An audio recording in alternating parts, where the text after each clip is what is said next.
नमस्कार विद्यार्थी मित्रांनो, विजन गव्हर्नमेंट या यूट्यूब चॅनलवरती मी आपलं सहर्ष स्वागत करतो आहे.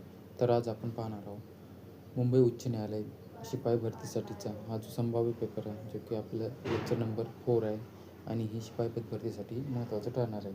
फक्त 3 ते 4 दिवस राहिलेले आहे आपल्या एक्झामसाठी आणि हॉल तिकीट वगैरे आलेले आहे. तर त्याच्यामुळं आपली एक्झाम जी आहे ती फिक्स आहे 26 तारखेला. तर आता त्याच्यावरती फक्त आपल्याला गरज आहे आपल्या अभ्यासाची आणि तो किती अभ्यास झाला आहे तो रिवाईज करण्याची. आणि त्याच्यानंतर जर का तुम्ही आपल्या चॅनलवरती नवीन असाल तर विजन गव्हर्नमेंट या चॅनलला सबस्क्राईब करा. आणि चला पाहू आपण हा मुंबई उच्च न्यायालय शिपाई पद भरतीसाठीचा संभाव्य पेपर हा डिस्कस करूया आपण. तर पहिला प्रश्न असा आहे की ब्रिटिशांनी भारतात उभारलेला पहिला फोर्ट कोणता? प्रश्न थोडासा आउट ऑफ सिलेबस आहे, कारण की हा प्रत्येकाच्या वाचण्यामध्ये वगैरे येत नाही, कारण की प्रश्न हा नवीनच आहे. तर प्रश्न असा आहे की ब्रिटिशांनी भारतात उभारलेला पहिला फोर्ट कोणता? तर याचं उत्तर आहे Saint George, Fort Saint George. तर ही कोणाद्वारे स्थापन करण्यात आला होता? तर ब्रिटिशांनी भारतामध्ये पहिला किल्ला, जो की कुठे आहे?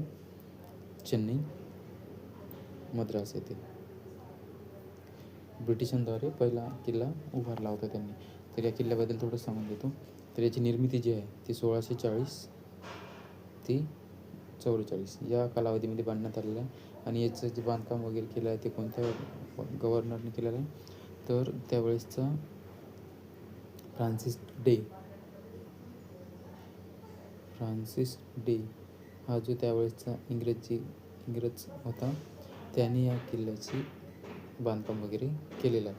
आणि ब्रिटिश ईस्ट इंडिया कंपनीचा हा भारतामधील पहिला किल्ला होता.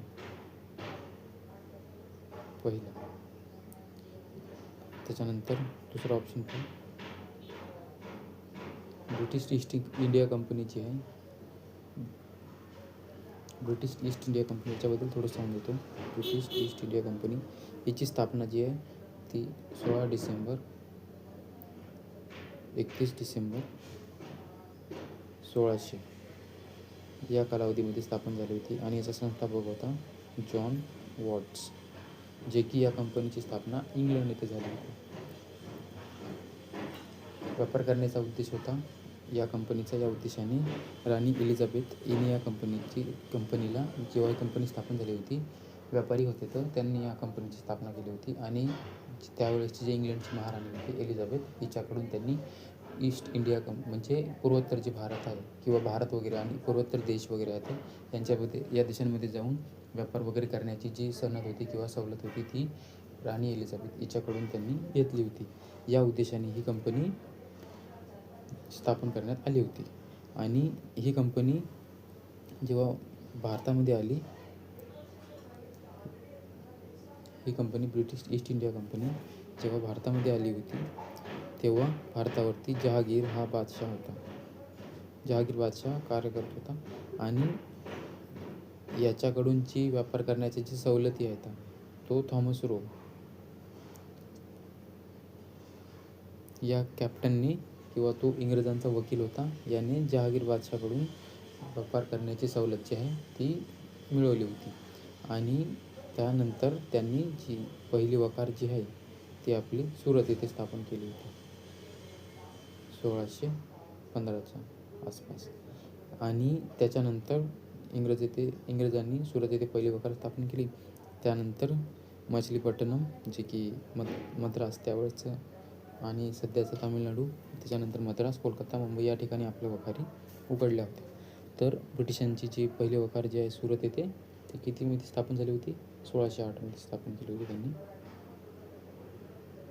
1608 येथे स्थापन केली. त्याच्यानंतर त्यांनी जहागीर बादशाहकडून त्यांनी जी आपल्या व्यापार करण्याची जी सवलत आहे ती त्यांनी घेतली होती, ब्रिटिश ईस्ट इंडिया कंपनी.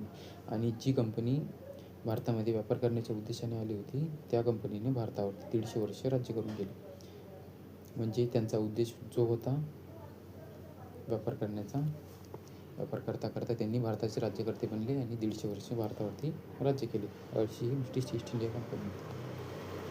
तर त्यांनी भारतामध्ये आल्यानंतर पहिला किल्ला कोणता होता त्यांचा? तर सेंट जॉर्ज. तर Fort Saint Angelo Fort Saint Angelo हा जो आहे हा पहिला किल्ला पोर्तुगीजांनी स्थापन केलेला. पहिला किल्ला जो आहे तो पोर्तुगीजांनी स्थापन केला होता आणि हा स्थापन केला होता त्यांनी केरळ येथे. त्यावेळेसचा पोर्तुगालचा जो गव्हर्नर होता फ्रान्सिस डी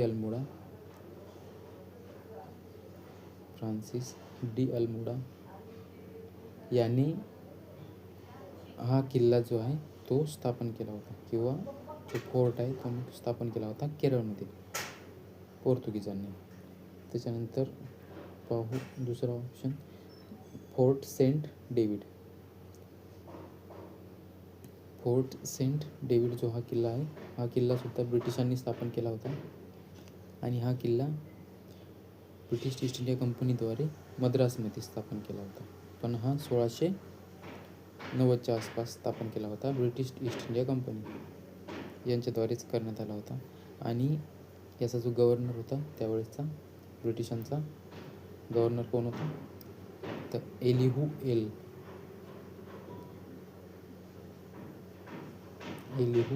नावाचा जो गव्हर्नर होता त्याने या किल्ल्याची निर्मिती करण्यास लावली होती. जे की हा किल्ला कुठे आहे, तामिळनाडूमध्ये. म्हणजे हा पहिला किल्ला आणि हा दुसरा किल्ला तामिळनाडूमध्ये, जे की त्यावेळेसचा मद्रास सेंट डेव्हिड. आणि त्याच्यानंतर फोर्ट विल्यम किल्ला हा सध्या कोलकातामध्ये स्थापन करण्यात आला होता, जो की ब्रिटिशांद्वारे 1757ची जी प्लासीची लढाई होती त्यानंतर ब्रिटिशांनी आपले पाय जे आहे ते भारतामध्ये रोवले होते आणि त्यानंतर या किल्ल्याची स्थापना केली होती, फोर्ट विल्यम. तर फोर्ट विल्यमबद्दल थोडीशी माहिती घेऊ. हा किल्ला कुठे आहे, कोलकातामध्ये हुगळी नदीकाठी. कोलकाता येथे हुगळी नदीकाठी. आणि याची निर्मिती आहे ही 1696च्या दरम्यान केली होती याची निर्मिती. आणि त्यानंतर जो सिराजुद्दौला आहे 1757च्या प्लासीच्या लढाईमधला, त्याने काय केलं होतं की 1756च्या आसपास जो आहे तो सिराजुद्दौलाने या किल्ला जो आहे तो अर्धा उद्ध्वस्त केला होता. कारण की त्याच्या जे हद्दीमध्ये आहे ते ब्रिटिश घुसखोरी करत होते आणि त्यांना हाकलून लावण्यासाठी त्यांनी फोर्ट विल्यमवरती हल्ला केला होता आणि त्या किल्ल्याची त्याच्यामध्ये नासधूस वगैरे झाली होती. तर 1756मध्ये सिराजुद्दौलाने त्याची नासधूस केली आणि 1757मध्ये प्लासीची लढाई झाली, जे की इंग्रज आणि सिराजुद्दौला याच्यामध्ये झाली होती. सिराजुद्दौला याच्यामध्ये हरला होता आणि सिराजुद्दौला जो आहे तो या लढाईमध्ये मारला गेला होता. आणि त्याच्यानंतर पुन्हा 1758 ते 81च्या दरम्यान हा किल्ला 57मध्ये ती लढाई वगैरे झाली आणि त्यानंतर 1758च्या दरम्यान 1758 ते 1781 या कालावधीमध्ये रॉबर्ट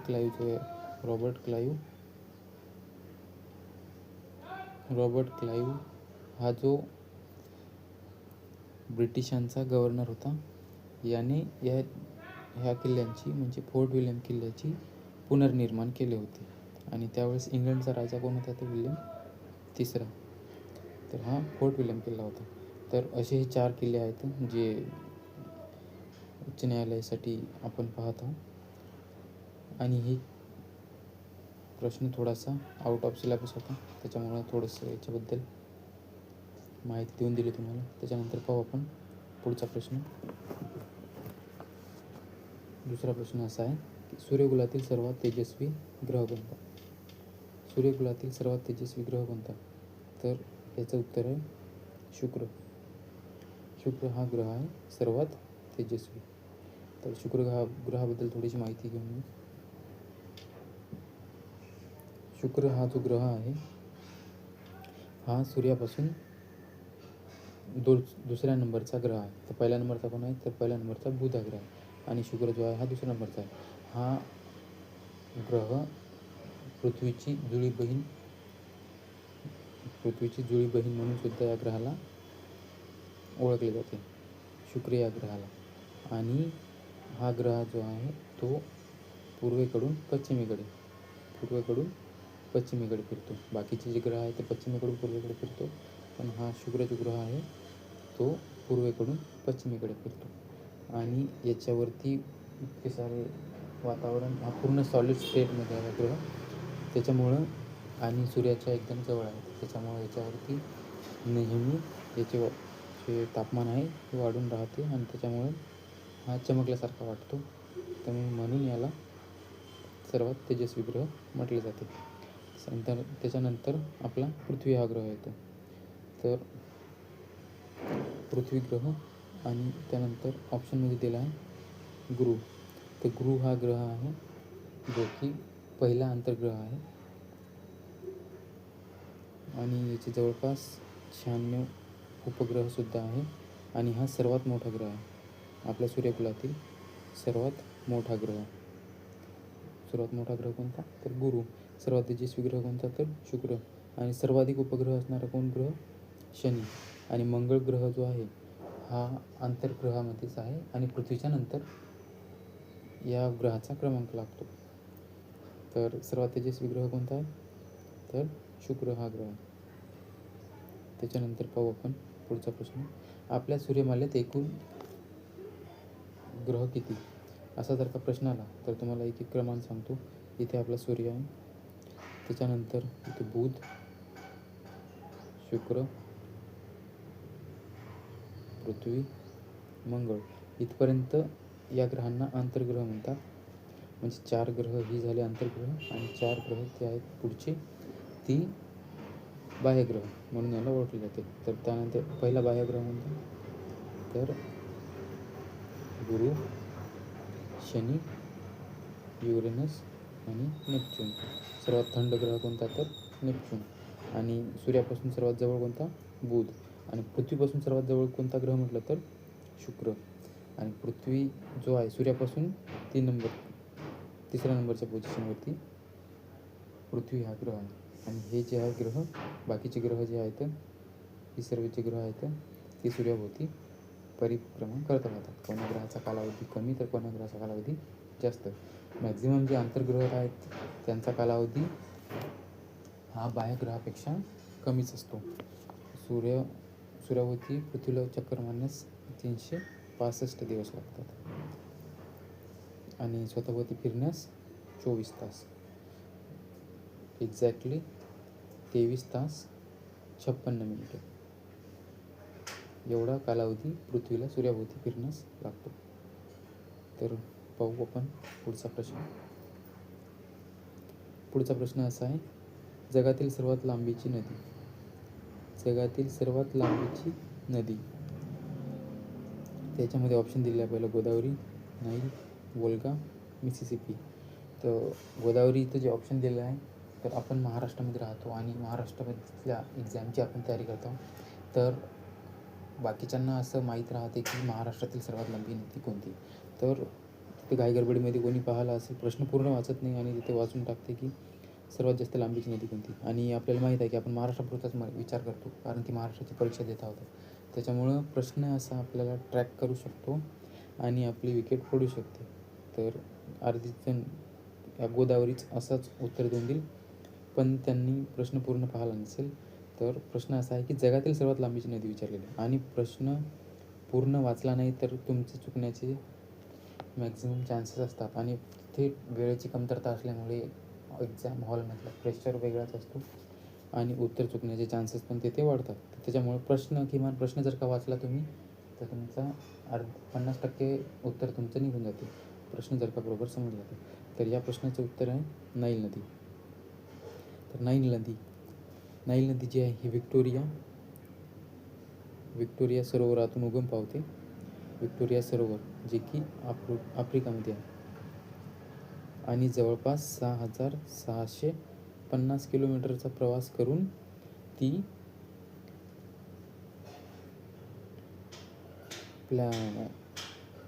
समुद्रात मिळते. 6,650 किलोमीटरचा प्रवास करून कॅस्पियन समुद्रामध्ये मिळते. ती कॅस्पियन समुद्रामध्ये मिळते नाईल नदी आणि सर्वात लांबीची नदी आहे ती आपल्या जगातील. आणि जगातील सर्वात मोठी नदी कोणती म्हटलं तर ॲमेझॉन जी आहे हिचे पात्र सर्वात मोठे पात्र आहे, म्हणजे पाणी वाहून नेण्याची क्षमता जी आहे या नदीची सर्वात जास्त आहे. हिचे पात्र जवळपास 100 किलोमीटर एवढे रुंदीचे आहे. 100 किलोमीटर रुंदीची आहे आणि ही दक्षिण अमेरिकेतील नदी आहे. आणि ही जी नाईल नदी आहे ही आफ्रिका खंडातील नदी आहे. व्हिक्टोरिया लेकमधून हिचा उगम होतो. आणि वोल्गा जी नदी आहे ही गोदावरीची आहे, महाराष्ट्रातील सर्वात लांबीची नदी आहे महाराष्ट्रातील. नाईल नदी जगातील. आणि मिसिसिपी जी नदी आहे ही उत्तर अमेरिकेतील सर्वात लांब नदीची आहे, उत्तर अमेरिका. आणि वोल्गा जी नदी आहे ही युरोपमधील सर्वात लांबीची नदी आहे. असे हे चारही ऑप्शन पाहिलेत आपण. आणि भारतामधील जर का सर्वात लांबीची नदी कोणती तर गंगा ही नदी भारतामधील, जगातील नाईल. त्याच्यानंतर पाहू आपण पुढचा प्रश्न. जगातील सर्वात लांब मोठे, महाराष्ट्रातील सर्वात लांब मोठे पहिले यांच्यावरती जास्त करून प्रश्न त्यांनी विचारलेले आणि राज्यघटनेवरती एकदम बेसिक क्वेश्चन वगैरे विचारलेले आहे. प्रश्न 4. ऑगस्ट क्रांती मैदान खालीलपैकी कुठे आहे? ऑगस्ट क्रांती मैदान कुठे आहे? मुंबई इथे. तर 1942 मध्ये जे भारत छोडो आंदोलन आहे किंवा छोडो भारत हे जे आंदोलन आहे, महात्मा गांधी यांनी येथून या मैदानावरतून ही घोषणा दिली होती की छोडो भारत. आणि त्याच्यासोबतच एक नारा दिला होता, करा किंवा मरा. करा किंवा मरा, डू ऑर डाई. हे जे नारा आहे हे महात्मा गांधींनी या मैदानावरून दिला होता आणि 1942च्या दरम्यान. आणि हे जे ठराव आहे कोण मांडला होता तर ठराव मांडला होता पंडित जवाहरलाल नेहरू. आणि महात्मा गांधींनी भारत छोडो आंदोलनाचे नेतृत्व केले होते. तर ऑगस्ट क्रांती मैदान हे कुठं आहे तर ऑगस्ट क्रांती मैदान कुठे आहे म्हटलं तर मुंबई हे या प्रश्नाचं उत्तर आहे, ऑगस्ट क्रांती मैदान. त्यानंतर पुढचा प्रश्न. लोहित पेशी मानवाच्या रिकाम्या जागामध्ये निर्माण होतात. तर कशामध्ये? यकृतामध्ये होतात का, प्लीहेत होतात का, हृदयात होतात का, अस्थिमज्जेत होतात? तर या प्रश्नाचं उत्तर आहे अस्थिमज्जेत. लोहित पेशी म्हणजे RBC. लोहित पेशी म्हणजे RBC या कुठे तयार होतात तर अस्थिमज्जेत. आणि याचा कार्यकाळ किती असतो जिवंत राहण्याचा? 120 दिवस. आणि त्या नष्ट कुठे होतात तर स्प्लिहामध्ये. आणि ही जी आहे म्हणजे जेव्हा बाळ आईच्या गर्भामध्ये असते तेव्हा ज्या RBC आहे यांची निर्मिती कुठे होते तर त्यांची निर्मिती यकृतामध्ये केली जाते. आणि जेव्हा बाळ जे आहे आईच्या गर्भामध्ये म्हणजे बाहेर किंवा वयस्क वगैरे होते तेव्हा याची जी निर्मिती आहे हे अस्थिमज्जेत होते. तर अस्थिमज्जा कुठे असते तर आपल्या हाडाच्या आतमध्ये जो गर असतो किंवा नरम भाग असतो त्याच्यामध्ये RBCची निर्मिती होतात. आणि त्याच्यामध्येच RBC आणि WBC दोन्हीही पेशी, जी की सैनिकी पेशी म्हणून ओळखली जाते. WBCला सैनिकी पेशी म्हणून ओळखली जाते. RBC आणि WBC यांची निर्मिती लोहित पेशी यांची अस्थिमज्जेत केली जाते आणि स्प्लिहामध्ये त्यांना नष्ट केले जाते. म्हणून RBC आणि WBCचे शमशानगृह म्हणून याला प्लिहाला ओळखले जाते. यकृत जी आहे ही मानवी शरीरातील सर्वात मोठी ग्रंथी, जिचे वजन 1.5 kg पर्यंत आढळते आणि सर्वात मोठी ग्रंथी ती मानवी शरीरातील आहे आणि ती पित्तरस राहते.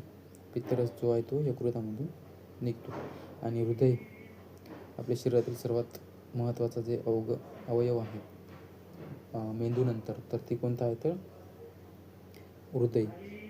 24 तास आणि जोपर्यंत आपण जिवंत आहोत तोपर्यंत हा आपल्या शरीराला रक्तपुरवठा करत राहतो आणि याचं एका मिनिटामध्ये त्यांची 72 स्पंदने होतात. आणि कार्डियाक अरेस्ट जो आहे तो रोग कोणता आहे तर आपल्या हृदयाशी संबंधित आहे. आणि ते कशामुळे होते तर आपल्या रक्तधमन्या किंवा धमन्यामध्ये जो त्यांचे डायमीटर वगैरे कमी होऊन रक्त जे आहे त्यांना ब्लॉकेज वगैरे निर्माण होतात, तर त्याच्यामुळे आपल्याला कार्डियाक अरेस्ट हा येऊ शकतो. तर या प्रश्नाचं उत्तर आहे लोहित पेशी मानवाच्या कुठे तयार होते, तर अस्थिमज्जेमध्ये. त्याच्यानंतर पाहू पुढचा प्रश्न. कॉफीच्या उत्पादनात आघाडीवर असणारा देश कोणता? कॉफीच्या उत्पादनात आघाडीवर असणारा देश कोणता, तर ब्राझील हे या प्रश्नाचं उत्तर आहे. कॉफीच्या उत्पादनात ब्राझील हा देश, आणि ब्राझील हा देश कुठे आहे, तर दक्षिण अमेरिकेमध्ये कॉफीच्या उत्पादनात. तर चला पाहूया आपण पुढचा प्रश्न. प्रश्न असा आहे की भारतातील राज्यांचा कारभार कोणाच्या नावे चालतो? तर भारतातील राज्यांचा कारभार कोणाच्या नावे चालतो? राज्यपालांच्या नावे चालतो. आणि त्याची नियुक्ती कोण करते, तर राष्ट्रपती त्याची नियुक्ती करते. आर्टिकल नंबर 153 नुसार राष्ट्रपती याची नियुक्ती करते. आणि याला शपथ कोण देतात राज्यपालाला? तर राज्यपालाला शपथ देतात उच्च न्यायालयाचे न्यायाधीश, जे संबंधित न्यायालय राज्याचे त्याचे न्यायाधीश या राज्यपालांना शपथ देतात. आणि जे मुख्यमंत्री आहे, तर हे मुख्यमंत्री राज्यांचा जे कारभार राज्यपाल चालवत आहे, तो कारभार कोण चालवतो, तर मुख्यमंत्री चालवतो. म्हणजे आपल्या राज्यातील विधानसभेचा जो हे असतो, विधानसभामध्ये जो पक्ष आपले बहुमत सिद्ध करतो त्याला मुख्यमंत्री बनवलं जातं. आणि तो कार्यकारी प्रमुख असतो राज्याचा. हा जसा राज्याचा कारभार पाहतो, तर कार्यकारी प्रमुख जो आहे राज्याचा, कार्यकारी प्रमुख कोण राहतो, तर मुख्यमंत्री. आणि सध्या महाराष्ट्राचे मुख्यमंत्री कोण आहे, तर सर्वांना माहिती आहे, देवेंद्र फडणवीस. आणि राज्यपाल कोण आहे सध्याचे आपल्या महाराष्ट्र राज्याचे? तर सध्याचे महाराष्ट्राचे राज्यपाल आहे जिष्णुदेव शर्मा, जे की त्रिपुरा राज्याचे ते रहिवासी आहेत. कोण? जिष्णुदेव शर्मा आणि सध्याचे राज्यपाल. त्याच्यानंतर पाहू आपण पुढचा प्रश्न. आठवा प्रश्न असा आहे, खालीलपैकी सस्तनी प्राणी कोणता? सस्तनी प्राणी विचारलेला आहे. तर याच्यामध्ये ऑप्शन दिलेला आहे टोड, पोपट, सरडा की देवमासा.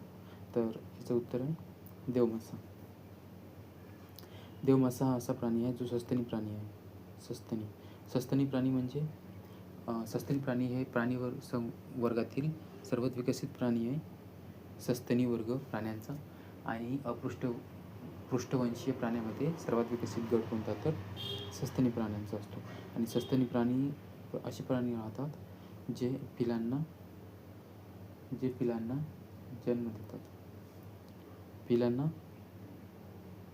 जन्म देतात डायरेक्ट. असे प्राणी या गणातून मोडले जाते. याच्यामध्ये उदाहरणार्थ मानव, त्याच्यानंतर जे सर्व प्राणी आहेत, गाय, म्हैस, सिंह, जेवढे प्राणी आहेत ते याच्यामध्ये मोडले जाते. आणि याच्यामध्ये अपवाद विचारले जाते. तर अपवादामध्येच आहे देवमासा. कारण की आपल्याला वाटते मासा म्हटल्यानंतर, आणि बाकीचे जे मासे राहते ते पायसेस वर्गामध्ये मोडते ते, आणि ते अंडी देतात. आणि देवमासा जो आहे तो डायरेक्ट पिलांना जन्म देतो. आणि त्याच्यामुळे याच्यावरती प्रश्न विचारलेला आहे. असाच एक अपवाद आहे देवमासेसोबत, मॅक्झिमम त्याच्यावरतीच विचारले जाते. एक देवमासा सस्तनी प्राणी आहे. त्यानंतर वटवाघूळ, आपल्याला वाटते की ते प्राणी पक्ष्यामध्ये मोडते. आणि पक्षी जरायुज प्राणी असतात. जरायुज प्राणी म्हणजे जे पिलांना जन्म न देता अंडे वगैरे देते, त्याच्यानंतर त्यांचा अंड्यामधून विकास होते. तर वटवाघूळ हे सस्तनी प्राणी आहे. देवमासा हा सस्तनी प्राणी आहे. आणि एक आणखी विंचू हा सुद्धा प्राणी हा पक्षामध्ये मोडतो तरीसुद्धा पिलांना जन्म देतो आणि हा ऑर्थ्रोपोडामध्ये मोडतो, ऑर्थ्रोपोडा संघामध्ये मोडतो तरीही हा सुद्धा पिलांना जन्म देतो. तर असे काही अपवाद जे आहेत ते तुम्ही लक्षात ठेवा. तर याच्यामध्ये सस्तनी प्राणी विचारलेला आहे. पोपट, सरडा हे काही प्राणी हे अंडे घालतात. टोडसुद्धा, पोपट, सरडा आणि टोड हा सुद्धा सस्तनी प्राणी नाही आहे. याच्या प्रश्नाचं उत्तर आहे देवमासा. सस्तनी प्राणी देवमासा. त्याच्यानंतर पाहू आपण पुढचा प्रश्न. प्रश्न 9. भरतनाट्यम हा कोणत्या राज्यातील नृत्य प्रकार आहे? भारतातील जे प्रमुख राज्याचे जे राज्य नृत्य आहे त्याच्यावरती हा प्रश्न आहे. तर भरतनाट्यम हा कोणत्या राज्याचा आहे? तर भरतनाट्यम तामिळनाडू. भरतनाट्यम कोणत्या राज्याचं आहे? तर तामिळनाडू. तामिळनाडू लक्षात ठेवायला पण सोपं आहे. तामिळनाडूमध्ये 5 अक्षर आहेत आणि भरतनाट्यमचे सुद्धा 5 अक्षरच. भरतनाट्यम म्हणजे हे सुद्धा एकदम मोठं नाव आहे आणि हे सुद्धा भरतनाट्यम तामिळनाडू. तुम्ही लक्षात ठेवायला सोपं आहे. त्याच्यानंतर आंध्र प्रदेश. आंध्र प्रदेशचा जो आहे तो कुचिपुडी. आंध्र प्रदेशचा कोणता आहे? तर कुचिपुडी हे नृत्य आहे, हे आंध्र प्रदेशचं आहे. त्याच्यानंतर कर्नाटकचा आहे यक्षगान. यक्षगान जे आहे हे कर्नाटकचं आहे. ओडिसाचा ओडिसी. लक्षात ठेवायला सोपं आहे. ओडिसाचा ओडिसी. मेनली कन्फ्युजन कुठं होते की एक तर केरळचं नृत्य विचारलं तर आणि एक उत्तर प्रदेश. तर उत्तर प्रदेश तर केरळचं कोणतं आहे आणि उत्तर प्रदेशाचं कोणतं आहे? तर याच्यामध्ये कथ्थक जे आहे तर ते उत्तर प्रदेशाचं आहे आणि कथकली जे आहे ते केरळचं आहे. कथकलीसोबत एक मोहिनी अट्टनम म्हणून,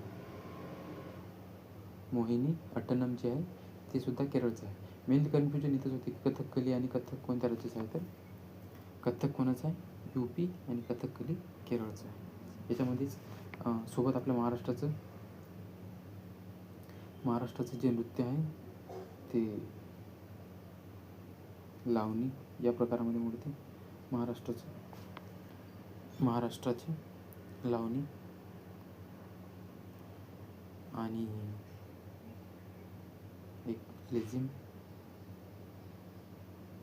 त्याच्यानंतर गुजरातचं जे आहे ते सर्वांना माहीत आहे, फेमस गरबा किंवा दांडिया.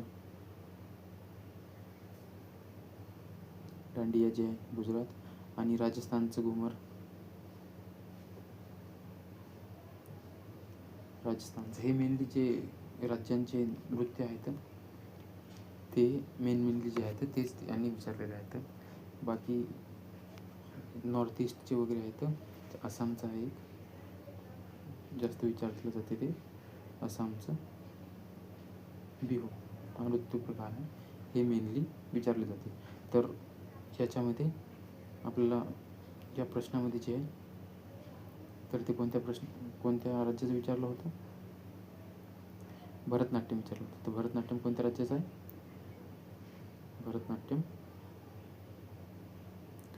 भरतनाट्यम तामिळनाडूचं. म्हणून या प्रश्नाचं उत्तर आहे तामिळनाडू. त्याच्यानंतर पाहू आपण पुढचा प्रश्न. प्रश्न 10. जून ते सप्टेंबर या काळात महाराष्ट्रावरून रिकामी जागा मोसमी वारे वाहतात. तर महाराष्ट्रामध्ये मेनली जून ते सप्टेंबर या काळामध्ये कोणते वारे वाहतात? तर नैऋत्य मोसमी वारे ही वारे वाहतात. म्हणून आपल्या भारतामध्ये किंवा महाराष्ट्रामध्ये या वाऱ्यामुळंच पाऊस वगैरे पडतो. पाऊस पडण्यासाठी सर्वात महत्त्वाचे वारे कोणते आहेत? तर हे नैऋत्य मोसमी वारे आणि त्याचा कार्यकाळ कोणत्या काळात वाहतात? जून ते सप्टेंबर. तर सर्वात अगोदर भारतामध्ये केरळ या राज्यामध्ये 1 जूनला नाही, जवळपास 15 मेच्या आसपास केरळमध्ये ही वारे येऊन धडकतात. त्याच्यानंतर महाराष्ट्रामध्ये यायला जवळपास 15 दिवस लागतात. म्हणजे 1 जूनच्या आसपास आपल्या महाराष्ट्रामध्ये यांचा जे आहे सह्याद्री कोकणामध्ये यांचा सर्वात अगोदर कोकणामध्ये ही वारे येतात आणि याच्यामुळे पाऊस वगैरे पडतो. तर त्याच्यानंतर महाराष्ट्रामध्ये एक आणखी वारे वाहतात जे की ऑक्टोबर ते नोव्हेंबर या दरम्यान वाहतात. तर ते कोणते आहे तर ते ईशान्य मोसमी वारे. तर पावसाळा सोडून जर का कोणत्या वाऱ्यामुळं महाराष्ट्राला आणखी पाऊस मिळतो तर ते ईशान्य मोसमी वारे. ईशान्य मोसमी वाऱ्यामुळं महाराष्ट्रालाच नाही तर भारतालासुद्धा या वाऱ्यामुळं पाऊस मिळतो. आणि मेनली जे पावसाळा सुरू होण्याच्या अगोदरचे जे वारे वगैरे आहेत त्यांच्यामुळे जे पाऊस वगैरे पडतो त्यांना स्पेसिफिक एरियामध्ये विशिष्ट अशी नावं वगैरे दिलेली आहे त्यांची. तर तशाच वाऱ्यांना कर्नाटकमध्ये जे सरी राहतात त्यांना आम्रसरी असे म्हणतात, जे की पावसाळ्याच्या सुरुवातीच्या अगोदर ही वारे वाहतात आणि त्यामुळे पाऊस पडतो. हे आम्रसरी का म्हणतात त्याला, कारण की हा आंब्याचा बहर वगैरे राहते यावेळेस आणि त्याच्यासाठी त्या पिकासाठी उपयुक्त ठरतात, त्याच्यामुळे याला आम्रसरी म्हणतात. आणि आपल्या पश्चिम बंगाल येथे जे वारे वाहतात त्याला कालबैसाखी म्हणतात. कालबैसाखी हा एक बंगाली शब्द आहे, जे की खूप सारे जेव्हा हा वारे वगैरे येतात तर त्या बंगालमध्ये खूप सारे भाताची शेती वगैरे केली जाते, त्यांचे खूप सारे नुकसान वगैरे होते. त्याच्यामुळं काल असं त्यांनी संज्ञा वापरलेलं आहे, कालबैसाखी. आणि हे झालं. या प्रश्नामध्ये आपल्याला विचारलं होतं की महाराष्ट्रामध्ये कोणत्या काळात कोणती वारे जून ते सप्टेंबर या काळात वाहतात, तर नैऋत्य मोसमी वारे या प्रश्नाचं उत्तर आहे. त्यानंतर पाहू आपण पुढचा प्रश्न. खालीलपैकी सदिश राशी कोणती? सदिश राशी विचारली. तर सदिश राशी वस्तुमान आहे का, दाब, घनता की बल? तर या प्रश्नाचं उत्तर आहे बल. बल ही जी राशी आहे ती सदिश राशी आहे. सदिश राशी आणि अदिश राशी. सदिश राशी आणि अदिश राशी यामध्ये परिमाण आणि दिशा दोन्ही असते. आणि याच्यामध्ये अदिश राशीमध्ये फक्त परिमाण असते, दिशा नसते. उदाहरणार्थ याच्यामध्ये सदिश राशीमधले उदाहरण आहेत. तर याच्यामध्ये उदाहरण दिलेलं आहे सदिश राशीचं बल, आणि यामध्ये येते वस्तुमान, घनता, हे उदाहरण आहे. तर सदिश राशी आणि अदिश राशी म्हणजे काय होते, तर आपण जर का वेग वगैरे समजा याच्यामध्ये वेगसुद्धा येते सदिश राशीमध्ये. याच्यामध्ये वेग जे आहे हे सांगितले जाते. उदाहरणार्थ या एखादी गाडी 40 किलोमीटर दूर गेली तर याच्यामध्ये सांगावं लागतं आपल्याला की कुठे गेली, ती उत्तर दिशेला गेली की पूर्व दिशेला गेली का पश्चिम दिशेला गेली. त्याच्यामध्ये दिशासुद्धा अशी सांगितली जाते. आणि हे जे आहे अदिश राशी आहे याच्यामध्ये दिशा वगैरे सांगितली जात नाही. वस्तुमान, उदाहरणार्थ पाण्याची एवढी घनता आहे असे जर का सांगितले, त्याच्यामध्ये आपण सांगित नाही की या दिशेला पाण्याची एवढी घनता होती किंवा त्या दिशेला पाण्याची एवढी घनता होती. घनता जी आहे सर्वीकडे समान असते, त्याच्यामुळे ही अदिश राशीमध्ये मोडली जाते. आणि अदिश राशीमध्ये दिशा कधीही सांगितली जात नाही, ती फक्त सदिश राशीमध्ये सांगितली जाते. आणि सदिश राशीचे जे उदाहरण आहे ते लक्षात ठेवण्याची त्याच्यासाठी एक ट्रिक दिलेली आहे सदिश राशीची, तर ते तुमच्यासमोर मांडतो मी. तुम्ही सदिश राशी जर लक्षात ठेवली तर अदिश राशीचे बेसिकली उदाहरण जे आहे तर ते लक्षात राहू शकते. तर सदिश राशीचे पाहू आपण. सदिश राशीची सविता, वेग, बग. सविता, वेग, बग. तर याच्यामध्ये पाहू आपण कशाला काय म्हणते. सविता हा जे आहे हा संवेग, वी म्हणजे विस्थापन, त म्हणजे हे तापमान, वेग म्हणजे ही वेगच आहे ते, त्याला स्पीड म्हणतो आपण.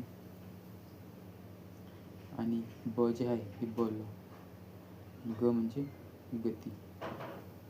हे जेवढे उदाहरण जे आहेत हे सदिश राशीचे उदाहरण आहेत. एवढे तुम्ही लक्षात जरी ठेवले, सविता वेगवेग ही जर का ट्रिक लक्षात ठेवली तर तुम्हाला म्हणजे ऑप्शनमधून उत्तर काढायला सोपी जाईल. तर एवढे तुम्ही लक्षात जरी ठेवले तरी पण तुमचं आरामात प्रश्न सॉल्व होऊन जाईल. तर याच्यामध्ये आपल्याला विचारलं होतं की सदिश राशी, तर सदिश राशी कोणती आहे याच्यामध्ये? बल ही सदिश राशी आहे. त्याच्यानंतर पाहू आपण पुढचा प्रश्न. देशात सर्वाधिक ग्रीन बिल्डिंग कोणत्या राज्यात आहे? तर देशात सर्वाधिक बिल्डिंग कोणत्या राज्यात आहे? तर हे महाराष्ट्रामध्ये.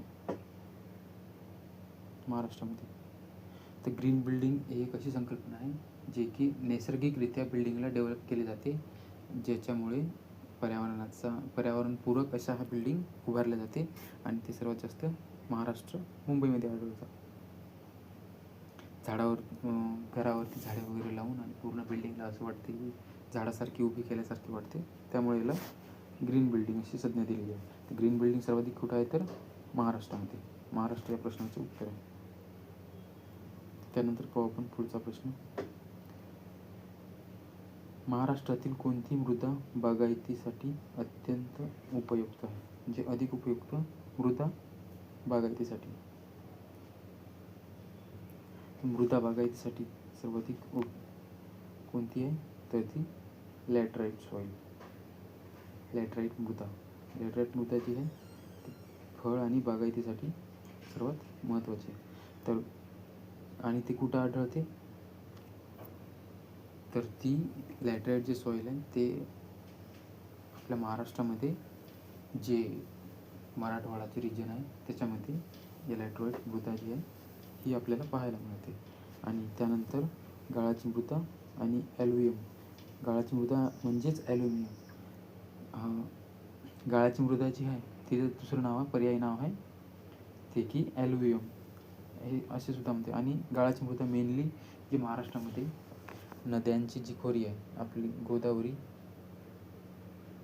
गोदावरी जी नदी आहे किंवा कृष्णा, भीमा, तापी आणि पूर्णा या नद्यांची जी खोरी आहेत, या नद्यांच्या खोरीमध्ये जे उपयुक्त असा गाळ नद्यांनी वाहून आणला जाते, त्यामध्ये शेती वगैरे केली जाते आणि ती खूप उपयुक्त असते ती मृदा शेतीसाठी.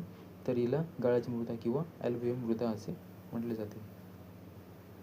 तर त्याच्यानंतर आपण पाहू रेगूर मृदा. रेगूर मृदा ही मेनली कापसाची किंवा काळी मृदा. रेगूर मृदा ही हिला कापसाची मृदा आणि ही बेसॉल्ट खडकापासून बनली जाते. बेसॉल्ट खडकाची झीज होऊन, बेसॉल्ट जे खडक आहे त्या बेसॉल्ट खडकाची झीज झाल्यानंतर या मृदेची निर्मिती होते. कोणती? रेगूर मृदेची.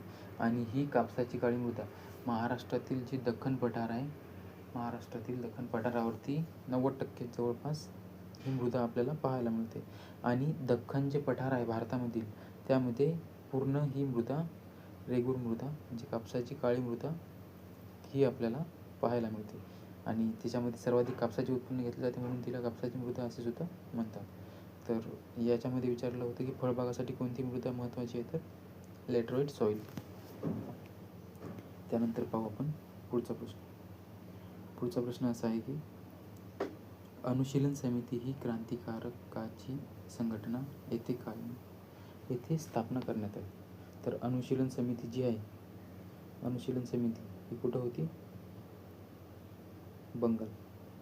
बंगाल येथे ही समिती स्थापन करण्यात आली होती. आणि हिची स्थापना कोणी केली होती? तर बारिंद्र कुमार घोष,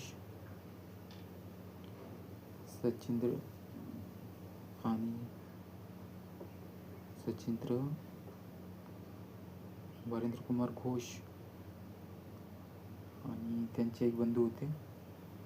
तर मेनली यांनी जी आहे ती अनुशीलन समिती ही क्रांतिकारक संघटना जी होती. आणि या संघटनेचा जो उद्देश होता तो मेनली उद्देश होता की भारताला स्वातंत्र्य मिळवून देण्यासाठी अशी तरुण निर्माण करणे ज्याच्यामुळे भारताला स्वातंत्र्य मिळेल. म्हणजे लढवई या स्वरूपाची ही क्रांतिकारक संघटना होती.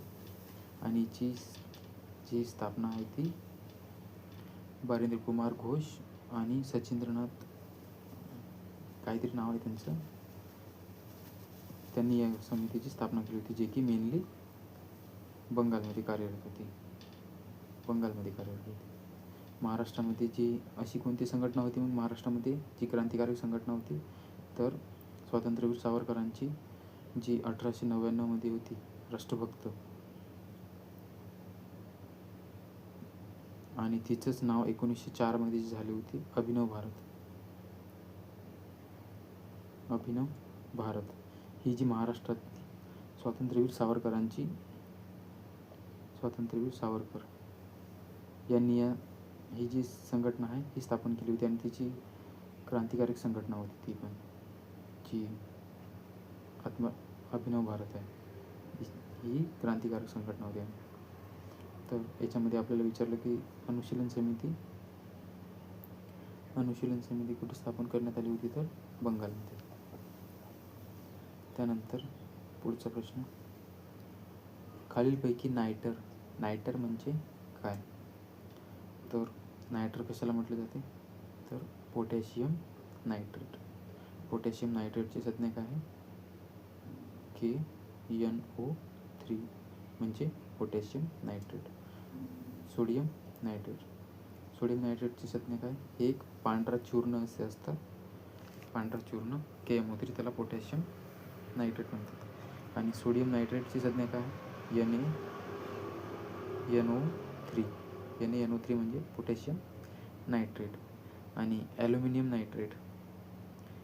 नायट्रेटची संज्ञा काय आहे, Al2NO3, ही ॲल्युमिनियम नायट्रेटची संज्ञा आहे. आणि नायट्रिक ॲसिड म्हणजे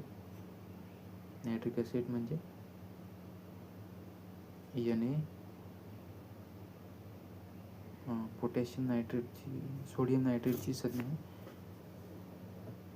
HNO3, नायट्रिक ॲसिड. आणि यामध्ये आपल्याला प्रश्नामध्ये विचारलं होतं, खालीलपैकी नायट्रेट म्हणजे काय, तर ते पोटॅशियम नायट्रेट. त्याच्यानंतर पाहू आपण पुढचा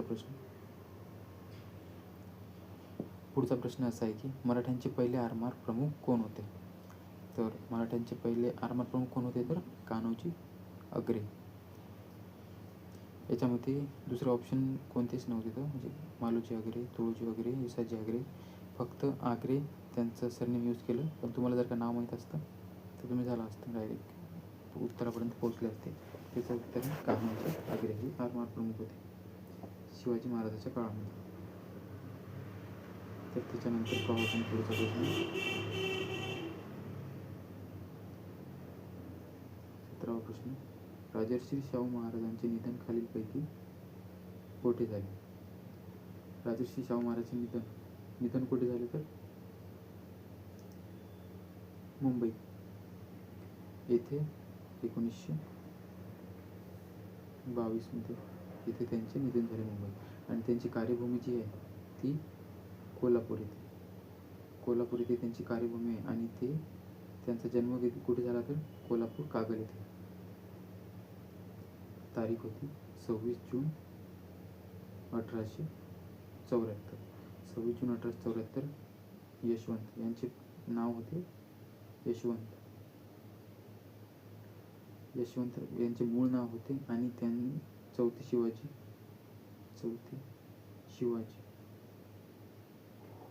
म्हणून ओळखले जायचे ते. आणि यांना 1891मध्ये छत्रपती यांच्या घराण्यामध्ये दत्तक घेतले होते. आणि त्यांचे त्यानंतर नाव राजर्षी शाहू असे करण्यात आले. आणि त्यांचा जे मृत्यू आहे ते कुठे झाला, तर मुंबई येथे या ठिकाणी झाला. त्यांचा जन्म 26 जून हे सामाजिक दिन म्हणून सुद्धा ओळखले जाते, 26 जून. तर या प्रश्नाचं उत्तर होतं मुंबई येथे त्यांचे निधन झाले होते, जे की 1922 मध्ये झाले होते. त्यानंतर पाहू आपण 18 नंबरचा प्रश्न, भारतातील सर्वाधिक लांबीचा कालवा कोणत्या राज्यात आहे? भारतातील सर्वात लांबीचा कालवा कोणत्या राज्यात आहे, तर राजस्थान या राज्यामध्ये आहे ते कालवा. आणि त्या कालव्याचं नाव आहे इंदिरा सागर कालवा.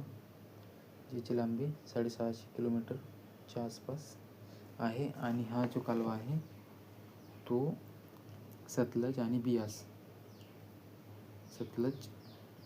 बियास या नदीपासून बियास या दोन्ही नद्यांच्या संगमावरती या कालव्याचे हेरिकेज या ठिकाणाहून हा कालवा निर्माण करण्यात आला. आणि तो राजस्थानमधल्या राजस्थानचा जो बिकानेर शहर आहे, बिकानेर इथपर्यंत हा कालवा निर्माण केलेला आहे. आणि या कालव्याचे जे नाव आहे ते इंदिरा गांधी यांच्या नावावरून करण्यात आले. त्यांनी याची पुनर्निर्मिती केली होती. आणि हा राजस्थानचे थर वाळवंट आहे, त्या थर वळवंटामधील जीवनरेखा म्हणून या इंदिरा सागर कालव्याला ओळखले जाते. तर हा मेनली कोणत्या राज्यात आहे, तर हा राजस्थान या राज्यामध्ये विस्तारलेला आहे. तशी पंजाब ते राजस्थान पण या जो कालवा आहे या कालव्याचा मेनली जो जास्त भाग आहे तो राजस्थानमध्ये आहे. म्हणून या प्रश्नाचं उत्तर आहे राजस्थान, सर्वाधिक लांबीचा कालवा. त्याच्यानंतर पाहू आपण पुढचा प्रश्न. महाराष्ट्रातील गहू उत्पादन यांच्यासाठी प्रसिद्ध असलेला जिल्हा कोणता, तर गहू उत्पादनासाठी प्रसिद्ध असलेला जिल्हा यामध्ये उत्तर दिलं आहे याचं नाशिक या प्रश्नाचं उत्तर आहे. नाशिक गहू उत्पादनासाठी सर्वाधिक प्रसिद्ध असलेला जिल्हा आहे. नाशिक सोबतच द्राक्षांसाठी प्रसिद्ध आहे, द्राक्षांसाठी सुद्धा प्रसिद्ध आहे नाशिक जिल्हा. आणि अहिल्यानगर, कोल्हापूर, सोलापूर. तर कोल्हापूर हा जो चप्पल आहे, कोल्हापुरी चप्पल याच्यासाठी प्रसिद्ध आहे. त्यानंतर लाकडी खेळणी वगैरे बनवतात येथे, लाकडी खेळणीसाठी प्रसिद्ध आहे. गुळाची बाजारपेठ वगैरे आहे, गुळाची बाजारपेठ. आणि अहिल्यानगर इथे द्राक्ष वगैरे, डाळिंब किंवा संरक्षण कारखाना वगैरे आहे इथे, जवाहर संरक्षण, या साऱ्या गोष्टी अहमदनगर पाहायला मिळतात आपल्याला. आणि सोलापूर जे आहे हा सर्वाधिक ऊस उत्पादन करणारा जिल्हा आहे, ऊस उत्पादन करणारा जिल्हा पण तर सोलापूर. तर या प्रश्नामध्ये आपल्याला विचारलं होतं की सर्वाधिक गहू उत्पादनासाठी कोणता जिल्हा प्रसिद्ध आहे, तर गहू उत्पादनासाठी कोणता प्रसिद्ध आहे, तर नाशिक या प्रश्नाचं उत्तर दिलेलं आहे. म्हणून या प्रश्नाचं उत्तर आहे ऑप्शन टी नाशिक. त्यानंतर पाहू पुढचा प्रश्न. बहिर्वक्र भिंगाचा वापर करून कोणता दोष दूर केला जातो, बहिर्वक्र भिंगाचा जो वापर करून आपण कोणता दोष आहे जो दूर करतो, तर तो दूरदृष्टिता हा बहिर्वक्र भिंग. तर अंतर्वक्र आणि बहिर्वक्र, अंतर्वक्र भिंग याच्यामुळे जो रोग दूर होतो त्याचे काय, आणि बहिर्वक्र हा जो या लेन्समुळे होणारा रोग जो आहे तो कोणता आहे ते पाहू आपण. तर अंतर्वक्र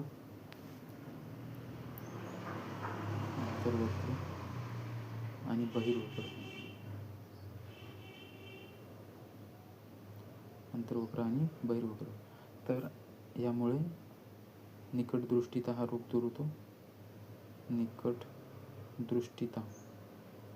आणि याच्यामुळे दूरदृष्टिता, बहिर्वक्रामुळे दूरदृष्टिता. याची जे लेन्स आहे, कॉन्टॅक्ट जे लेन्स आहे याची जी शक्ती असते ती प्लस असते, आणि याच्यामध्ये नाभी अंतर जे असते ते ऋण असते. आणि या दूरदृष्टिता म्हणजे दूरचे दिसते पण जवळचे दिसत नाही. आणि निकटदृष्टितामध्ये जवळचे दिसते पण दूरचे दिसत नाही. तर हे यांना आणि यांच्या जो कोणता रोग दूर केला जातो, तर निकटदृष्टिता आणि दूरदृष्टिता हे या प्रश्नाचं उत्तर होतं. त्यानंतर पाहू आपण पुढचा प्रश्न. तर यामध्ये विचारला होता बहिर्वक्रभिंगामुळे कोणता रोग दूर केला जातो, तर दूरदृष्टीता. रातांधळेपणा व्हिटॅमिन एच्या एफिशियन्सीमुळे होणारा दृष्टिवैषम्य हे एक सुद्धा डोळ्यांचीच आजार आहे. आणि डोळ्यांची जी नाभीय शक्ती जी आहे ती कमी होणे म्हणजे दृष्टिवैषम्य. आणि निकट दृष्टीता हे अंतर्वक्रभिंगाचा जो वापर करून आपण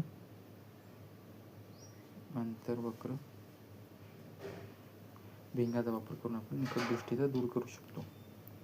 तर याच्यामध्ये विचारलं होतं की बहिर्वक्र तर कोणता, दूरदृष्टीता.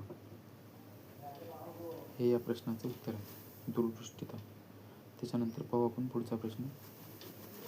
भारतीय राज्यघटनेने खालीलपैकी कशाच्या संरक्षणाची हमी दिलेली आहे. जेव्हा आपली राज्यघटना तयार करण्यात आली होती तेव्हा ती 26 नोव्हेंबरला लागू करण्यात आली. 26 नोव्हेंबर 1949ला ती पहिले स्वीकारली आणि 26 जानेवारीला ती लागू केली. तर त्यामध्ये मूलभूत हक्कांचा जो समावेश केला होता, तर त्याच्यामुळे आपल्या न्यायालयाने जे आहे ते संरक्षण जे आहे ते दिले होते. ते कशामध्ये दिलेले आहे, तर मूलभूत हक्कामध्ये दिलेले आहे ते. तर कशाची संरक्षणाची हमी दिली आहे, तर मूलभूत हक्क. तर मूलभूत हक्क याच्याबद्दल थोडंसं माहिती घेऊन घेऊ. मूलभूत हक्काबद्दल.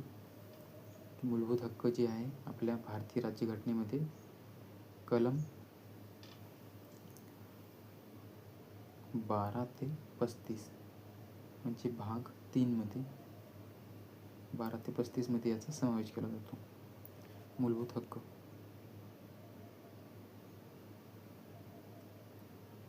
हक्क जे आहे ते कलम 12 ते 35 मध्ये मूलभूत हक्काचा समावेश केलेला आहे आणि भाग 3 मध्ये आहे ते. भाग 3 मध्ये याचा समावेश केला आहे. आणि त्याच्यामध्ये मेनली जो मालमत्तेचा हक्क होता तो आता वगळण्यात आला आणि तो कायदेशीर हक्क बनवण्यात आला. आर्टिकल नंबर 300A मध्ये टाकून दिला गेला होता. आणि सुरुवातीला जर का आपल्या याच्यामध्ये किती हक्क होते, तर ते जेव्हा निर्मिती झाली होती आपल्या राज्यघटनेची तेव्हा 7 मूलभूत हक्क होते आणि सध्या 6 मूलभूत हक्क आहे. तर ते कोणते आहे, तर पहिला मूलभूत हक्क असा आहे समानतेचा हक्क. कलम 14 ते 18 याच्यामध्ये समानतेचा हक्क दिलेला आहे. त्याच्यानंतर स्वातंत्र्याचा हक्क कलम 19 ते 20. त्यानंतर 20 ते 21. त्यानंतर तिसरा आहे शोषणाविरुद्धचा हक्क. याच्यामध्ये कलम दिलेला आहे 22, 23 ते 24. यामध्ये 22 पर्यंत, 19 ते 22 पर्यंत स्वातंत्र्याचा हक्क आणि कलम 23 ते 24 जे आहे शोषणाविरुद्धचा हक्क. आणि याच्यामध्ये 4 दिलेला आहे धार्मिक स्वातंत्र्याचा हक्क. धार्मिक स्वातंत्र्य 25 ते 28. त्यानंतर सांस्कृतिक 5 नंबरचं सांस्कृतिक 28 ते 29. याच्यामध्ये सांस्कृतिक हक्क दिलेला आहे. आणि शेवटचं जे आहे घटनात्मक हक्क. याच्यामध्ये 30 पर्यंत आणि याच्यामध्ये एकच आर्टिकल नंबर 32 जे की सुवर्ण कलम आर्टिकल 17ला म्हटले जाते. पण घटनेचा आत्मा जो आहे तो आर्टिकल नंबर 32 जे की आपल्या मूलभूत हक्कामध्ये याचा समावेश केलेला आहे. आणि डॉक्टर बाबासाहेब आंबेडकरांनी या कलमाला घटनात्मक हक्क आहे जो 32 कलम आहे त्याला घटनेचा आत्मा असा या कलमाचा उल्लेख केलेला आहे त्यांनी. आणि सुवर्ण कलम जे आहे जे अनटचेबिलिटी विरुद्धच आहे त्याला सुवर्ण कलम असे म्हटलेलं आहे. सुवर्ण कलम. तर आता सध्या राज्यघटनेमध्ये 6 मूलभूत हक्क आहे. सुरुवातीला जे आहे ते 7 होती. सुरुवातीला किती होती तर 7 होती आणि सध्या 6 आहे. मूलभूत हक्क एकदम तोंडपाठ असली पाहिजे. याच्यावरती जर का कोणताही प्रश्न आला तर ते आपल्याला टॅकल करता आला पाहिजे. त्यानंतर मूलभूत हक्काच्या नंतर मार्गदर्शक तत्त्वे, जे की राज्याला कोणती कार्य करायची नाही हे सांगतात आणि ते कलम 36 ते 51 पर्यंत मार्गदर्शक तत्त्वे दिलेली आहे. मार्गदर्शक तत्त्वे भाग 4 मध्ये दिलेले आहे आणि याच्यामध्ये संरक्षणाची हमी कशावर दिली जाते तर मूलभूत हक्क. मूलभूत कर्तव्य जे आहे ते कलम 51A मध्ये दिलेले आहे आणि सध्या 11 जी मूलभूत कर्तव्य आहेत ती आपल्या घटनेमध्ये आहे. त्यानंतर मार्गदर्शक तत्त्वे जी आहे ती हे सुद्धा मूलभूत कर्तव्य जी आहे ती भाग 4 मध्येच आहे. भाग 4A मध्ये दिलेले आहे आणि ह्या मार्गदर्शक तत्त्वे जी आहे ती भाग 4 मध्ये आहे आणि मूलभूत जे हक्क आहे ती भाग 3 मध्ये दिलेले आहे. आणि मार्गदर्शक तत्त्वाची जी कलम आहे ती कलम 36 ते 51 पर्यंत आणि मालमत्तेचा जो हक्क होता तो अगोदर मूलभूत हक्क होता, परंतु 44वी घटना दुरुस्ती झाली. 44वी घटना दुरुस्ती 1978 मध्ये जी झाली त्याच्यामुळे हा मालमत्तेचा जो हक्क आहे तो काढून टाकला आणि त्याला कलम नंबर 300A मध्ये कायदेशीर हक्कामध्ये त्यांचा समावेश करण्यात आला. तर राज्यघटनेबद्दल थोडंसं बेसिक नॉलेज, आर्टिकल वगैरे यांच्याबद्दल थोडंसं नॉलेज वगैरे ठेवून द्या, म्हणजे आपल्याला पेपरमध्ये जास्त टेन्शन वगैरे येणार नाही आणि पेपरला प्रश्न वगैरे आरामात सॉल्व्ह होऊन जाईल. तर त्यानंतर पाहू आपण 22 नंबरचा क्वेश्चन. एका पिढीतून दुसऱ्या पिढीत संक्रमित होणाऱ्या दोषांना काय म्हणतात? तर एका पिढीतून दुसऱ्या पिढीत म्हणजे माताकडून आपल्या मुलांकडे आणि मुलांकडून त्यांच्या मुलांकडे, म्हणजे एका पिढीतून दुसऱ्या पिढीत जो रोग संक्रमित होतो त्याला कोणता रोग म्हणतात तर त्यांना अनुवांशिक रोग असे म्हणतात. स्पर्शजन्य रोग म्हणजे एकमेकांच्या कॉन्टॅक्टमध्ये आले तर हा रोग होतो. उदाहरणार्थ कोविड, सर्वांना माहिती आहे कोविड-19 आणि क्षयरोग वगैरे आहे आणि गजकर्ण, खरूज यांसारखे जे रोग आहे, म्हणजे एकमेकांचे कपडे वगैरे जरी वापरले तरी हा रोग एक दुसऱ्यांना होऊ शकतो. म्हणजे कॉन्टॅक्टमध्ये आले तर ते रोग होतो, याला स्पर्शजन्य रोग असे म्हणतात. आणि अनुवांशिक रोग जो आहे त्याच्यामध्ये मधुमेह हा सर्वात महत्त्वाचा आहे. मधुमेह हा जो रोग आहे हा रोगसुद्धा अनुवांशिक रोग म्हणून ओळखला जातो. म्हणजे जर का आपल्या आईवडिलांना जर का असेल तर त्यांना मुलांना हा रोग होण्याचे चान्सेस खूप असतात. आणि एक रोग आणखी आहे हेमोफिलिया नावाचा. हेमोफिलिया म्हणजे काय? ज्यामध्ये जर का आपल्या शरीराला कुठे लागलं वगैरे तर त्याच्यामधून ब्लिडिंग जी आहे कंटिन्यू, म्हणजे रक्तप्रवाह कंटिन्यू चालू राहतो, थांबत नाही. म्हणजे आणि त्यामुळे आपल्या शरीरातील रक्त कमी होऊन जीव जाण्याचा जो धोका आहे तो निर्माण होऊ शकतो. अशा रोगांना हेमोफिलिया म्हणतात, म्हणजे रक्त वगैरे कमी होते आणि हे रोगसुद्धा अनुवांशिकतेचाच आहे. आणि त्यानंतर एक स्पर्शजन्य रोग आणि संसर्गजन्य रोग हे एकच आहे आणि वंशविरहित रोग हे सगळे रोग नाही आहे, अनुवांशिक. तर या प्रश्नाचं उत्तर दिलेलं आहे अनुवांशिक रोग. एका पिढीतून दुसऱ्या पिढीत संक्रमित होतो त्याला अनुवांशिक रोग म्हणतात. त्यानंतर पाहू आपण पुढचा प्रश्न क्रमांक 23. नाशिक मुंबई या मार्गावर कोणता घाट वसलेला आहे? तर नाशिक मुंबई हा जो घाट आहे या मार्गावर कोणता घाट आहे तर कसारा जो घाट आहे तो नाशिक मुंबई आणि या घाटालाच थळघाट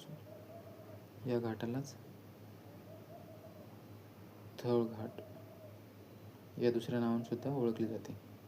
त्यानंतर तुम्हाला जे महत्त्वाचे घाट आहे त्याच्याबद्दल सांगून देतो, जे की तुम्हाला लक्षात राहील.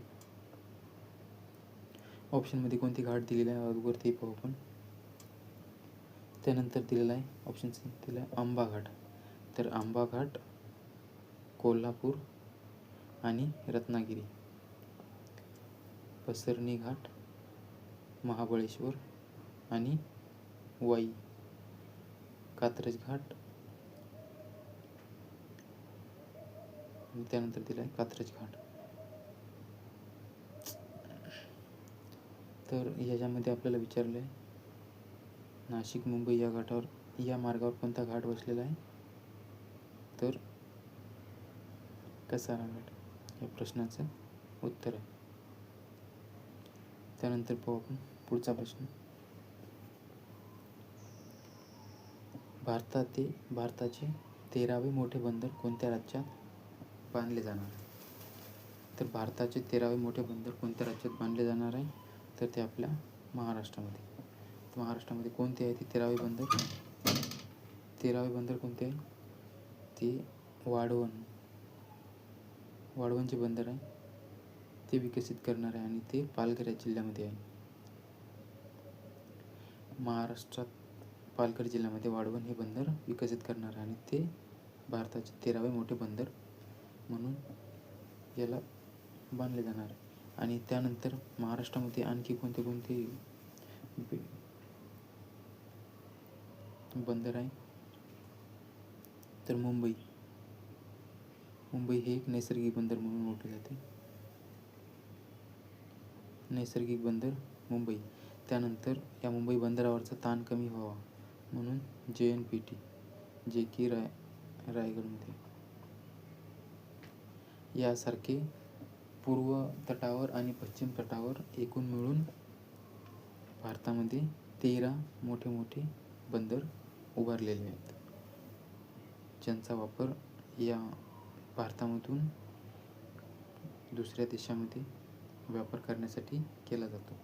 या बंदरातर्फे यांचा जो आहे किंमत वगैरे कमी लागते, खर्च वगैरे, त्यामुळं समुद्री महामार्गामुळे या जो काही व्यापार आहे तो केला जातो. तर याच्यामध्ये विचारलेलं आहे की 13वे मोठे बंदर कोणते आहे. तर महाराष्ट्रामध्ये वाढवण, पालघर येथे. त्यानंतर पाहू आपण 25वा प्रश्न. कुलू मनाली हे थंड हवेचे ठिकाण कोणत्या राज्यात आहे. कुलू मनाली हे थंड हवेचे ठिकाण कोणत्या राज्यामध्ये आहे.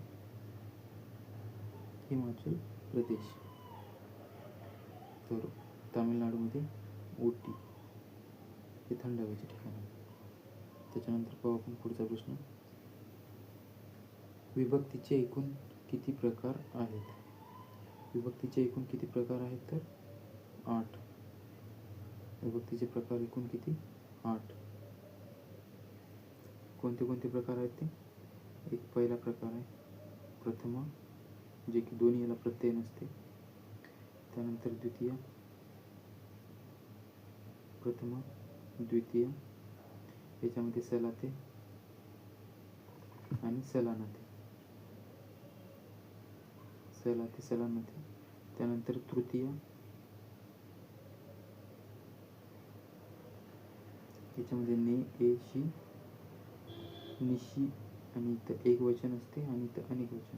त्याच्यामध्ये अनेक वचनामध्ये नि, शी, ई आणि ही. त्यानंतर चौथा चतुर्थीमध्ये असतात द्वितीय आणि चतुर्थीचे सेम असते सलाते, सलानाते, सलानाते. आणि पंचमीमध्ये कोणते असतात. पंचमी यामध्ये ऊन एक वचन आणि अनेक वचनामध्ये दोन्ही सारखेच असते. त्यानंतर 6वा येतो षष्टी. याच्यामध्ये चाचीचे आणि त्यानंतर चे, ची, च्या. चाची, चेचा षष्टीमध्ये. त्यानंतर येतो सप्तमी, ज्यामध्ये तय्य आणि इथे पण तय्य.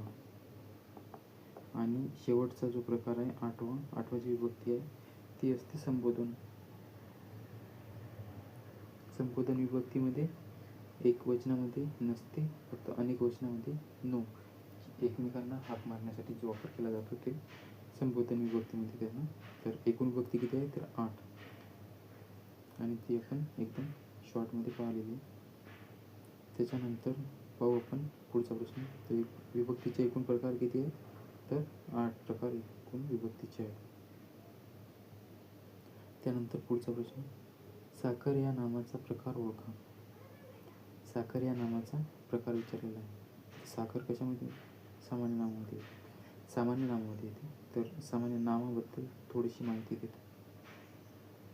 सामान्य नाम कोणतीही वस्तू किंवा प्राणी यांना दिलेले जे नाव असते त्यांना नाम संज्ञा म्हटले जाते. आणि नामाचे प्रकार जे आहे एकूण, तर नामाचे प्रकार 3 आहे. नाम एकूण 3 प्रकार. एक सामान्य नाम, एक विशेष नाम, आणि त्यानंतर भाववाचक नाम. भाववाचक नाम. सामान्य नामाचे परत 2 प्रकार पडतात, एक पदार्थवाचक आणि एक समूहवाचक. तर सामान्य नाम ही सामान्यपणे नावं दिलेली असते, त्यामध्ये प्रत्येक एखाद्या गटाचा उल्लेख केला असतो, त्याला सामान्य नाम म्हणतात. विशेष नाम एखाद्या घटकाचं विशिष्ट असे ठेवलेले नाव असते. उदाहरणार्थ महाराष्ट्रामध्ये कळसुबाई पर्वत आहे ते, त्या पर्वतामध्ये त्याचं नाव दिलं आहे कळसुबाई, तर ते एक विशेष नाम आहे. भाववाचक नाम. तर भाववाचक नाम ही जी संज्ञा आहे ते एखादी ज्या व्यक्तीचे किंवा प्राण्याचे गुण वगैरे दर्शवते त्याला भाववाचक नाम म्हणतात. याच्यामध्ये राग, हर्ष, राग, हास्य यासारखी उदाहरण याच्यामध्ये येतात. आणि पदार्थवाचकमध्ये जी घटक येतात ते शक्यतो लिटर, मीटर, किलोग्रॅम याच्यामध्ये मोजले जातात. तर साखर बी ही एक पदार्थ आहे, त्यामुळे पदार्थवाचक नावामध्ये त्याचा समावेश केला जातो. तर याच्यामध्ये आपल्याला विचारलं आहे साखर या नामाचा प्रकार तर सामान्य नाम. त्यानंतर पाहू पुढचा प्रश्न संधीवरती. अत्यल्प या शब्दातील संधी ओळखा. अत्यल्प या शब्दाची संधी. तर अत्यल्प संधी कोणती आहे? स्वरसंधीमध्ये. स्वरसंधी. तर अत्यंत म्हणजे संधी कशी होते? अति प्लस अल्प.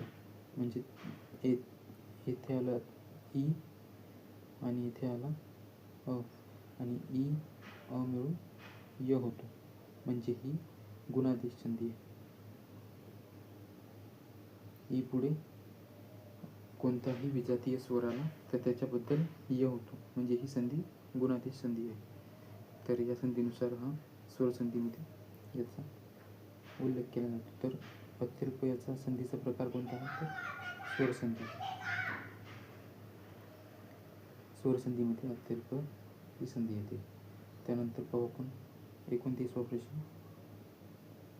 20 कामगार रोज 6 तास काम करून 35 वस्तू तयार करतात. तेवढ्याच वस्तू तयार करण्यासाठी 15 कामगारांना रोज किती तास काम करावे लागेल? प्रश्न एकदम बेसिक आहे. 20 MDH मेथडने मांडलेला MDH मेथड ही या प्रश्नासाठी सोपी अशी पद्धत ठरते. तर 20 मजूर 6 तास आणि 35 वस्तू तयार करतात. काम जे आहे ते छेदस्थानी लिहायचे. आणि त्यानंतर दिलेलं आहे 15 कामगारांना किती तास काम करावं लागेल, म्हणजे तेवढ्याच वस्तू 35 एवढ्याच वस्तू. तर इथे छेदस्थानी हे छेदस्थानी कॅन्सल, साईन 2 12, म्हणजे इथे 120 आणि इथे पुढे आहे 15 गुणिले क्वेश्चन मार्क. तर 15 डायरेक्ट भाग देऊ इकडे. 15 8 120 म्हणजे 8 या प्रश्नाचं उत्तर आहे. तर 29व्या प्रश्नाचं उत्तर आहे 8. त्यानंतर पाहू आपण शेवटचा प्रश्न. शेवटचा प्रश्न असा आहे, 4/5च्या 2/7 मध्ये किती मिळवल्यास बेरीज 3/7 येईल? शेवटचा प्रश्न 4/5च्या 2/7 मध्ये किती मिळवल्यास बेरीज 3/7 येईल? तर इथे अगोदर यांचा गुणाकार 4 2 8 आणि 7 5 35 प्लस x बरोबर 3/7. हा 8/35 आणि x तिकडे गेला 3/7 इकडे आला तर हा 7. त्यानंतर बरोबर चिन्हाच्या पुढे x. त्यानंतर यांचा लसावी घेऊ. तर 7ला 35 बनवण्यासाठी 5ने गुणायचं, 3ला 5ने म्हणजे 8/35 वजा 15/35. इकडचं रफ करून घेतो म्हणजे आपल्याला पुढची स्टेप.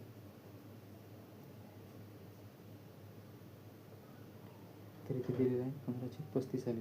आता बेस 1 झाला 35 आणि 15 आणि 8ची बेरीज वजा बाकी 7. तर 7ने इथे डायरेक्ट भागायचं, 7 1 7 7 5 35 म्हणजे 1/5 हे या प्रश्नाचं उत्तर आहे. तर विद्यार्थी मित्रांनो, तुम्हाला जर का आपल्या चॅनलवरती एक्सप्लेनेशन वगैरे आवडत असेल तर आपल्या चॅनलला लाईक करा, फॉलो करा, सबस्क्राईब करा. भेटूया आपण पुढच्या अशाच व्हिडिओमध्ये. तोपर्यंत धन्यवाद.